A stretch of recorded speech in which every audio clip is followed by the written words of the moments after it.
یا الہی یا الہی یا الہی۔ نبی صلی اللہ علیہ وآلہ وسلم نے اس موقع پر جاہلیت کی جتنی بھی رسومات ہیں آپ علیہ السلام نے ان سب کا خاتمہ فرمایا۔ الا کل شیء من امر الجاہلیہ تحت قدمی موضوع۔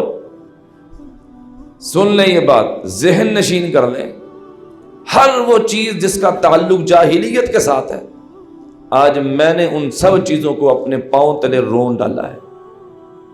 جاہلیت سے جتنی بھی چیزیں تعلق رکھتی ہیں سب ختم، آج کے بعد ہمارا ان سے کوئی تعلق نہیں ہے۔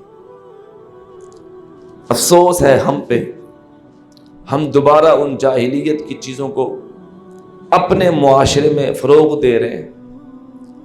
ہم اللہ رب العزت ہمیں معاف فرمائے اور ہدایت دے، ہم انہیں بعض چیزوں کو اسلامائز کر کے اسے اسلام کا اوڑھنا پہنا کر، اسلام کا لبادہ اوڑھ کر ہم اسے دوبارہ اپنے دین میں، اپنے معاشرے میں رواج دے رہے ہیں۔ حالانکہ نبی صلی اللہ علیہ وآلہ وسلم نے ہر جاہلیت کے کام کو اس موقع پر منسوخ کر دیا، موضوع کر دیا، رائے گاں قرار دے دیا۔ آپ علیہ السلام نے پھر ان میں سے چند ایک چیزوں کی مثال دی۔ آپ نے فرمایا آج کے دن سے پہلے جو بھی ایک دوسرے کے ذمہ خون ہے، کسی نے کسی کا قتل کیا ہوا ہے، کوئی آپس میں دشمنی ہے، وہ سب ختم، وہ سب ختم۔ الا ان کل دم ومال ومآثرۃ کانت فی الجاہلیۃ تحت قدمی ہذہ الی یوم القیامہ۔ جتنے بھی سابقہ آپس کے معاملات ہیں وہ ختم ہو چکے ہیں۔ اگر کسی نے کسی دوسرے قبیلے کا بندہ مارا ہوا ہے، آج وہ سب ختم۔ سب سے پہلے مثال نبی علیہ السلام نے اپنے خاندان کی دی۔ آپ نے فرمایا سب سے پہلے میں اپنے رشتہ داروں میں سے جو میرا بھتیجا لگتا ہے، اس بھتیجے کا جو قتل ہے وہ میں نے آج منسوخ کر دیا۔ حارث بن ربیعہ، ان کا قتل جو دوسرے قبیلے والوں نے کیا تھا، آپ علیہ السلام نے فرمایا وہ ختم۔ ان اول دمائکم اضع دماء ابن ربیعہ ابن الحارث ابن عبد المطلب وکان مسترضعا فی بنی لیث۔ بنو لیث قبیلے میں نبی علیہ السلام کا یہ بھتیجا حالت رضاعت میں دودھ پلانے کے لیے بھیجا گیا تھا، تو انہوں نے اسے قتل کر دیا تھا۔ تو آپ علیہ السلام نے فرمایا اب چونکہ اسلامی حکومت آ چکی ہے، اب جاہلیت کے جتنے بھی قصاص ہیں وہ ختم ہو چکے ہیں، اس لیے میں سب سے پہلے اپنا نمونہ پیش کرتا ہوں۔ نبی صلی اللہ علیہ وآلہ وسلم کی سیرت کا سب سے نمایاں پہلو یہ ہے، آپ علیہ السلام نے سب سے پہلے جو حکم بیان کیا اس کو اپنے اوپر فٹ کیا، لاگو کیا۔ آج ہماری کمزوری سب سے بڑی یہ ہے، ہم نصیحت تو کرتے ہیں لیکن عمل نہیں کرتے، ہمارے قول اور ہمارے فعل میں تضاد ہوتا ہے، اس لیے ہماری باتیں مؤثر نہیں رہی۔ نبی علیہ السلام نے جو حکم بھی بیان کیا، نماز کا حکم ہے ہمیں، ہم پر صرف 5 نمازیں فرض ہیں، لیکن نبی علیہ السلام دن رات میں کوئی 47 رکعات سے زیادہ رکھتے پڑا کرتے تھے، ہم پر صرف 17 رکھتے فرض ہیں۔ یہ جو سنن ہیں، سنتیں ہیں، یہ جو نوافل ہیں، یہ نبی علیہ السلام پڑھا کرتے تھے۔ ہم پر صرف رمضان کے روزے فرض کیے نبی علیہ السلام نے، لیکن آپ علیہ السلام کا کوئی ایک بھی ہفتہ، کوئی ایک مہینہ ایسا نہیں گزرتا جب آپ علیہ السلام نفلی روزے نہیں رکھتے تھے۔ رمضان تو کجا، پورا سال روزے رکھتے تھے۔ زکوٰۃ کا میں سال کے بعد حکم ہے 2.5% کا، لیکن نبی علیہ السلام کے پاس تو کوئی چیز بھی آتی ہے تو آپ اللہ کے راستے میں خرچ کر دیتے، گھر میں رکھتے ہی نہیں تھے۔ حضرت عائشہ رضی اللہ تعالیٰ عنہ فرماتے ہیں ہمارے گھر میں تو مہینے 10 دن گزر جاتے، کھانا ہی نہیں پکتا تھا، پکانے کے لیے کوئی چیز نہیں ہوتی تھی سوائے کھجوروں کے پانی کے، کچھ بھی نہیں ہوتا تھا۔ تو نبی علیہ السلام نے بطور نمونہ اپنے آپ کو سب سے پہلے پیش فرمایا۔ جب آپ نے لوگوں کو یہ بیان کیا کہ جاہلیت میں ہم نے جو ایک دوسرے کے قتل کیے ہوئے وہ سب معاف، تو سب سے پہلے آپ علیہ السلام نے اپنے خاندان کے بندے کا خون معاف کیا کہ جنہوں نے قتل کیا تھا وہ ختم۔ اللہ اکبر۔ قتل کرنا، ایک دوسرے کی جان لینا کتنا اہم معاملہ ہے۔ آج ہمارے معاشرے میں ہم چند پیسوں کے عوض، چند ٹکوں کے عوض بندہ مار دیتے، تھوڑی سی اپنی انا کے، اس نے میرے سامنے آنکھیں نکال لی ہیں، بھائی اس کی مجال کیا ہے، اس کی اوقات کیا ہے، اس نے سر میرے سامنے اٹھائے، ہم بندہ مار دیتے، ہمارے سامنے اس کی اہمیت ہی کوئی نہیں۔ اللہ اکبر۔ ہم سمجھتے ہیں اس سے ہم نے اپنا روب طاری کر دیا، ہماری چودراہٹ قائم ہو گئی ہے، ہماری رٹ قائم ہو گئی، حالانکہ ہمارا رب پتہ کیا فرما رہا ہے؟ انہ من قتل نفسا بغیر نفس فکأنما قتل الناس جميعا، جس بندے نے ناحق ایک بندہ مارا اتنا بڑا گناہ ہے جیسے اس نے پوری انسانیت کا قتل کیا۔ سارے انسانوں کو قتل کرنے کے برابر گناہ ملتا ہے اس بندے کو جو ایک بندے کا قتل کرتا ہے۔ اور جب معاشرے میں عدل نہ ہو، جب معاشرے میں انصاف نہ ہو، جب قاتل کو پتہ ہو بعد میں مجھے سزائے موت کسی نے نہیں دینی، پیچھے سے میاں صاحب کا، خان صاحب کا فون آ جانا ہے، چودھری صاحب نے فون کر دینا، میری ضمانت ہو جانی ہے۔ جب اس نہج پر معاشرہ پہنچ جائے نا، پھر چاقو چلانا، خنجر کا وار کرنا، پھر ٹریگر دبانا بڑا آسان ہو جاتا ہے۔ جب بندے کو پتہ ہو کہ مجھے پھانسی پہ چڑھنا ہی پڑے گا، مجھے قتل کی سزا ملے گی، میں سزائے موت کے تختے پر چڑھوں گا، پھر ٹریگر دبانا بڑا مشکل ہو جائے گا، پھر چاقو کا وار، خنجر کا وار نہیں ہوتا، پھر اتنی جلدی بندہ چودھری بھی نہیں بنتا۔ یہ چودراہٹ، یہ بدماشی، یہ قتل و غارت کی بازار میں گرمی صرف اسی وقت ہے جب عدالت بکتی ہے، جب جج پیسے لے کر قاتل کو معاف کر دیتا ہے، جب ظلم کسی بھی بازار میں گرم ہو جاتا ہے، اس وقت پھر وہاں قاتل سرے عام پھرتے ہیں، بلکہ بعض اوقات مقتول کے ورثاء جیلوں کے دھکے کھا رہے ہوتے ہیں۔ مظلوم جو پہلے ہی ظلم جھیل چکا ہے وہ دھکے کھا رہا ہوتا ہے عدالتوں کی، اور ظالم جناب اپنی مونچھوں پہ ہاتھ پھیر کے اسے چڑھا رہا ہوتا ہے کہ دیکھ میں نے تیرے ساتھ کیا کیا اور تو میرا کیا بگاڑ سکا۔ دنیا ہمیشہ نہیں رہنی، یہاں ظلم کرنے والے، یہاں قتل کرنے والے، یہاں یہ سارے ناانصافیاں کرنے والے، یہ مت سمجھیں کہ ہماری زندگیاں ہمیشہ کے لیے ہیں۔ اگر پہلے فرعون نہیں رہے، نمرود نہیں رہے، شداد جیسے لوگ نہیں رہے، قارون کی دولت بھی اس کو ہمیشہ نہیں نہ رکھ سکی، ابو جہل کی بدماشی بھی نہیں چلی، تو آج ہماری بدماشی بھی نہیں چلے گی۔ ہم نے تو دیکھے بڑے بڑے بدماش جیلوں میں دھکے کھاتے، ایسے لوگ جو کہتے تھے ریٹ بھی ہماری چلتی ہے، آج وہ اپنے بستر سے بھی اٹھ نہیں سکتے۔ اللہ رب العزت نے انہیں نشان عبرت بنایا، یہ بتانے کے لیے کہ تیری اوقات کیا ہے، تو ہے کیا چیز، کس وجہ سے تو اپنے آپ کو بڑا سمجھتا ہے۔ تکبر صرف میرے رب کے لائق ہے۔ نبی علیہ السلام نے فرمایا الکبریاء ردائی، اللہ فرماتا ہے تکبر میری چادر۔ بہرحال نبی صلی اللہ علیہ وآلہ وسلم نے سب سے پہلا اپنے خاندان کے قتل کے بارے میں بطور مثال، بطور نمونہ معافی کا اعلان کیا۔ سب سے پہلے میں اپنے بھتیجے کا جو قتل ہے وہ معاف کرتا ہوں۔ اس کے بعد آپ علیہ السلام نے خطبہ حجۃ الوداع میں قتل کی تینوں قسموں کی طرف اشارہ کیا۔ پہلے یہی رواج تھا کہ کسی بندے نے قتل کر دیا، خواہ کیسے بھی قتل ہو گیا، جان بوجھ کے قتل کیا یا غلطی سے ہو گیا، بدلے میں اسے قتل کیا جاتا تھا، بلکہ ایک نہیں کئی بندے مار دیے جاتے تھے۔ اس خطبہ میں آپ علیہ السلام نے اشارہ فرمایا قصاص صرف قتل عمد کا ہوگا۔ والعمد قود، قتل کی تین قسمیں ہوتی ہیں، ایک قتل عمد، ایک شبہ عمد، اور ایک قتل خطا۔ قتل عمد یہ ہوتا ہے کہ ایک بندے کے پاس قتل کا آلہ موجود ہو، اس کا ارادہ بھی قتل کا ہو، فیر مار رہا ہے، چاقو دا خنجر دا وار کر رہا ہے، تلوار چلا رہا ہے، یہ قتل عمد ہے، اس کا بدلہ قصاص ہے۔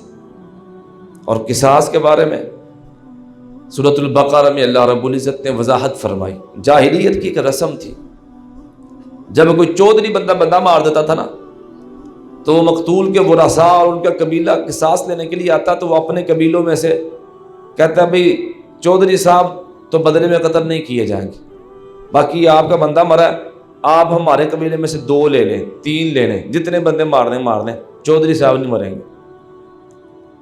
اگر کوئی خصوصاً چودھرانی ہوتی، بڑی عورت ہوتی جو بڑے خاندان سے تعلق رکھتی، وہ تو ایسا ہی کرتی. اور اگر کوئی عام عورت ہوتی تو مظلوم کے جو ورثاء ہوتے وہ کہتے تھے اس عورت نے ہمارا بندہ مارا ہے، ہم نے بھی بندہ ہی مارنا ہے، اس عورت کو قتل نہیں کرنا. اسی طرح اگر کسی قبیلے کا غلام کسی قبیلے کے آزاد بندے کو مار دیتا تھا، وہ اس کے بدلے میں آزاد کو مارتے تھے، اگرچہ قاتل غلام ہوتا. اللہ رب العزت نے اس رسم بد کا خاتمہ کیا سورۃ البقرہ میں. الحر بالحر والعبد بالعبد والانثى بالانثى. اگر آزاد قتل کرے گا بدلے میں آزاد ہی مارا جائے گا، جس نے قتل کیا ہے وہی مارا جائے گا. اور اگر کوئی بندہ غلام تھا اور اس نے قتل کیا تو بدلے میں اسی غلام کو ماریں گے اور آزاد نہیں مارے جائیں گے. والانثى بالانثى. اور اگر قتل کرنے والی کوئی عورت ہے تو بدلے میں اسی عورت کو قتل کیا جائے گا.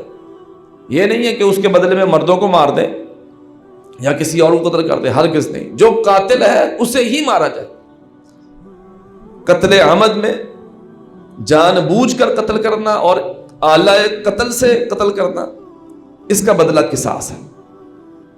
ہاں فمن عفی لہ شیء من اخیہ فمن عفی لہ من اخیہ شیء فاتباع بالمعروف واداء الیہ باحسان. اگر مظلوم کے مقتول کے ورثاء لواحقین قاتل کو قصاص معاف کر کے دیت پہ راضی ہو جائیں، 3 طرح کی معافی ہوتی ہے.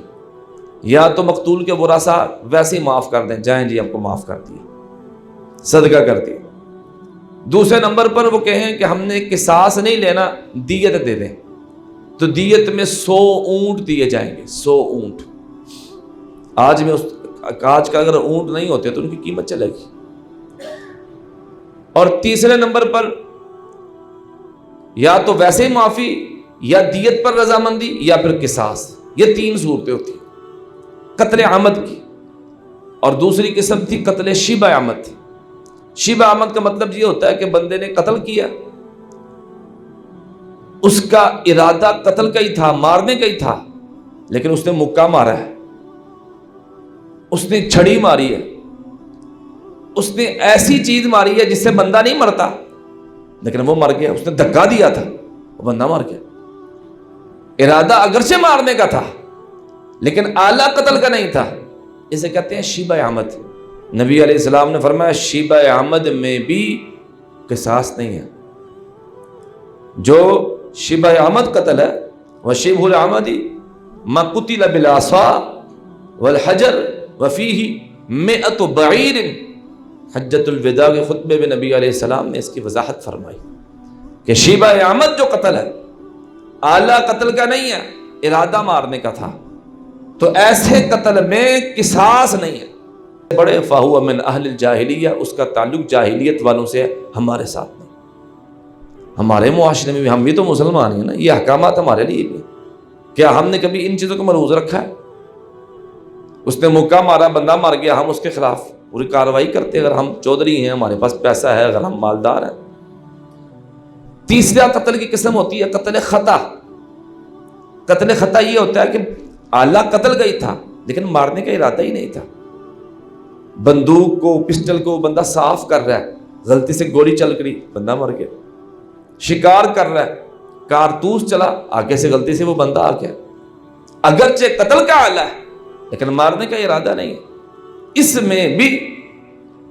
میں بھی قصاص نہیں ہے. اس کا تذکرہ اللہ رب العزت نے سورۃ النساء 5ویں پارے میں فرمایا. وما كان لمؤمن ان يقتل مؤمنا. اللہ فرماتا ہے یہ تو ممکن نہیں ہے کسی مومن کے لیے وہ کسی مومن کو قتل کر دے، اسے زیب ہی نہیں دیتا کسی بھی لحاظ سے. ہاں مومن کسی اور مومن کو غلطی سے قتل کر سکتا ہے قتل خطا، اور وہاں اللہ رب العزت نے اس کی پھر دیت بیان فرمائی ہے، کس کس صورت میں گردن کو آزاد کرتا ہے اور ساتھ دیت دینی ہے، دیت 100 اونٹ۔ بہرحال نبی صلی اللہ علیہ وآلہ وسلم نے اس موقع پر یہ قتل کے بارے میں اور آپس میں جو قصاص اور بدلے تھے ان کے بارے میں احکامات نازل فرمائے۔ جاہلیت کے آپس کے جو خون ہے وہ سب رائے گا ختم، اور سب سے پہلے آپ نے اپنے بھتیجے کی مثال پیش فرمائی کہ ہم نے اس کا جو خون تھا وہ معاف کر دیا۔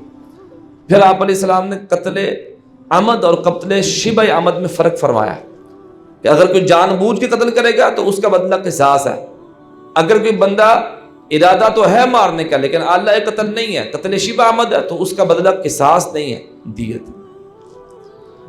پھر آپ علیہ السلام نے سود کے بارے میں احکامات بیان فرمائے، وَإِنَّ كُلَّ رِبًا مَوْضُوعٌ، آج سے پہلے جتنے بھی سودی معاملات ہیں وہ سب ختم، سب، وَلَكِنْ رُؤُوسُ أَمْوَالِكُمْ، ہاں جو تم نے اصل پیسہ دیا ہوا ہے وہ واپس لے سکتے ہو، لا تظلمون ولا تظلمون، نہ تم ظلم کرو گے اور نہ تم پر ظلم کیا جائے گا۔ ایک روایت میں آتا ہے ولا یظلمون، نہ تم ظلم کرو گے نہ وہ ظلم کریں گے، تم نے جو اصل پیسہ دیا ہوا نا سود کے لیے اب وہ اصل پیسہ واپس لے لیں، سود واپس نہیں لینا۔ اللہ اکبر۔ یہاں بھی نبی علیہ السلام نے سب سے پہلے اپنے خاندان کی مثال پیش فرمائی۔ آپ نے فرمایا میرے چچا عباس بن عبد المطلب نے جو پیسے دیے ہوئے ہیں سود پر، ان اول ربن ادعو ربانا، ربا عباس بن عبد المطلب رضی اللہ تعالی عنہ، آپ نے فرمایا سب سے پہلا سود جو میں ختم کر رہا ہوں وہ ہمارے خاندان کا سود ہے، جو عباس بن عبد المطلب میرے چچا نے لوگوں کو دیا ہوا ہے ہم اس کو ختم کرتے ہیں۔ فَإِنَّهُ مَوْضُوعٌ كُلُّهُ، وہ سارے کا سارا ختم ہے، اصل مال ہم واپس لیں گے، باقی 1 روپے بھی زائد نہیں لیں گے۔ سود کسے کہتے ہیں؟ سود کی تعریف یہ کی جاتی ہے ہر وہ قرض، کل دین یجر منفعتا، ہر وہ قرض جو فائدہ کھینچتا ہے، فائدہ لیتا ہے، فہو ربن، وہ سود ہے، خواہ وہ کاروبار کی شکل میں ہو۔ کاروبار کی شکل کیا ہوتی ہے؟ ہم نے بطور قرض کسی کو پیسہ دیا ہے آپ کاروبار کریں اور اس کے منافع کو فکس کر دیا، اس کے منافع کو ہم نے فکس کر دیا، ہم نے 1 لاکھ روپے دے دیا، اب ہر مہینے وہ 2500 میں دیتے ہیں، ہر مہینے وہ 5000 روپے میں دیتے ہیں، لاکھ بھی ہمارا محفوظ ہے اور اس کا منافع لے رہے ہیں، یہ سود ہے۔ ہاں اگر ہم کاروبار میں خود شریک ہو جائیں، مضاربت کا طریقہ اختیار کر لیں، میں نے 1 لاکھ روپے انویسٹ کیا اور اسے میں کہہ دیتا ہوں آپ کاروبار کریں، جتنا بھی نفع ہوگا ہم نفع میں بھی شریک ہوں گے، اگر نقصان ہوا نقصان میں بھی شریک ہوں گے، پھر جو ان کی آپس میں شراکت داری ہے ان کی آپس کی رضامندی کے ساتھ ہو جائے، جیسے چاہیے ہو جائے، 50-50 ہو جائے، 60-40 ہو جائے، جیسے بھی وہ 2 بندے آپس میں راضی ہو جاتے ہیں نفع میں، اس میں کوئی حرج والی بات ہی نہیں، اسے مضاربت کہتے ہیں، اسے مقارضت کہتے ہیں، یہ جائز ہے، بلکہ اس میں برکت ہے، نبی علیہ السلام نے اس کی رغبت بھی دلائی ہے، اس میں کوئی حرج نہیں۔ لیکن یہ جو فکسیشن ہے، اسی طرح ہم کسی کو قرض دیتے ہیں، مجبوراً کسی بندے نے ہم سے قرض دے لیا، عموماً ہم بینکوں وغیرہ سے لون لیتے ہیں تو وہ اسی شرط پہ دیتے ہیں، پھر ہر منتھ ہر مہینے ایک مخصوص پرسنٹیج کے ساتھ ہم اس کا منافع 7% پہ، 3% پہ، 5% پہ جو لون لیا جاتا ہے وہ اتنے % ہم اضافی واپس کرتے ہیں جتنا ٹوٹل پیسہ ہوتا ہے اس میں سے، تو یہ بھی سود ہے۔ اللہ اکبر۔ اللہ رب العزت نے جب سود کی حرمت بیان فرمائی ہے نا، تو جو لفظ اللہ نے قرآن میں بیان فرمایا صرف میں وہ لفظ آپ کو سنانا چاہتا ہوں۔ یا ایھا الذین آمنوا اتقوا اللہ، اے ایماندارو تم اللہ سے ڈر جاؤ، وذروا ما بقی من الربا ان کنتم مؤمنین، اگر تم واقعی مومن ہو نا تو جو تم نے سود دیے ہوئے ہیں جو باقی ہیں وہ سب چھوڑ دو، سب چھوڑ دو۔ فَإِن لَّمْ تَفْعَلُوا فَأْذَنُوا بِحَرْبٍ مِّنَ اللَّهِ وَرَسُولِهِ، اگر تم ایسا نہیں نہ کرو گے تو پھر اللہ اور اس کے رسول سے جنگ کا اعلان ہے، پھر تیاری کرو، پھر تم تیاری کرو اللہ اور اس کے رسول سے جنگ کی۔ وَإِن تُبْتُمْ فلکم رؤوس اموالکم، ہاں اگر تم باز آ جاتے ہو تو جو تم نے اصل مال دیے ہوئے ہیں وہ واپس لے لے بس۔